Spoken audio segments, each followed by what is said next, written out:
নমস্কার বন্ধুরা, অর্পিতাস কিচেনে আপনাদের সকলকে স্বাগত।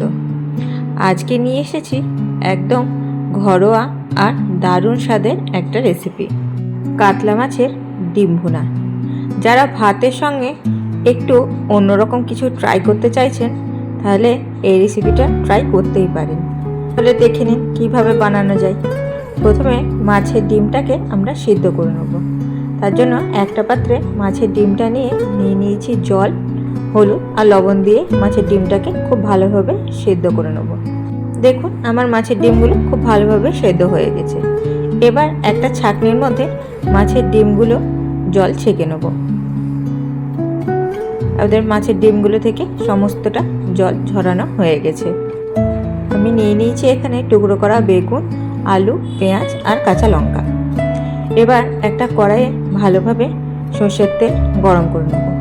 তেলটা ভালোভাবে গরম হয়ে গেলে দিয়ে দেবো 4 থেকে 5টা চেরা কাঁচা লঙ্কা।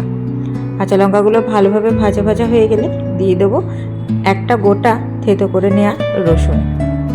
রসুনটাকে লঙ্কার সঙ্গে খুব ভালোভাবে ভাজা ভাজা করে নেব।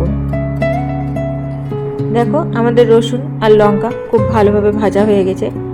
এবার দিয়ে দেবো একটু বেশি পরিমাণে লম্বা লম্বা করে কুচিয়ে নেওয়া পেঁয়াজ। পেঁয়াজগুলোকেও খুব ভালোভাবে আমি ভাজা ভাজা করে নেব। পেঁয়াজগুলো ভাজা ভাজা হয়ে গেলে ছোট ছোট করে টুকরো করা আলুগুলো আমি এখানে দিয়ে খুব ভালোভাবে ভাজবো।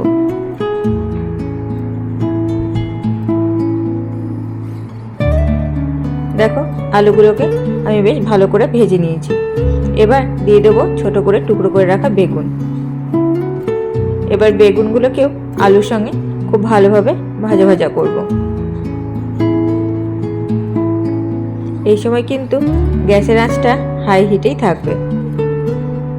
দেখো আমাদের বেগুন আর আলু মোটামুটি ভাজা হয়ে গেছে। এবার ওর মধ্যে দিয়ে দেবো স্বাদ মতন লবণ আর পরিমাণ মতন হলুদ। লবণটা একটু বুঝে দিতে হবে, কারণ আমরা ডিম সেদ্ধর টাইমে সেখানে লবণ দিয়েছিলাম।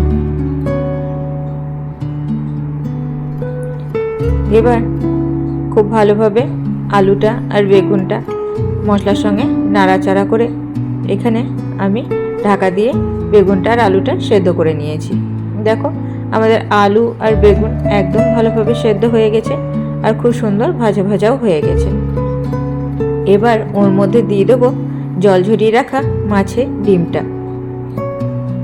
এবার মাছের ডিমটাকে দিয়ে খুব ভালোভাবে আমরা ভাজবো, একদম লাল লাল করে ভাজবো মাছের ডিমটাকে বেগুন আর আলুর সঙ্গে।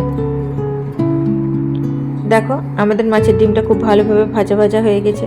তাহলেই রেডি হয়ে গেল আমাদের কাতলা মাছের ডিমের ভুনা। ওপর থেকে নামাবার পর একটু ধনেপাতা ছড়িয়ে দিলেই গরম গরম ভাত দিয়ে খাওয়ার জন্য একদম রেডি। তাহলে এই রান্নাটা যদি তোমাদের ভালো লেগে থাকে, প্লিজ লাইক, শেয়ার আর সাবস্ক্রাইব করতে ভুলো না কিন্তু।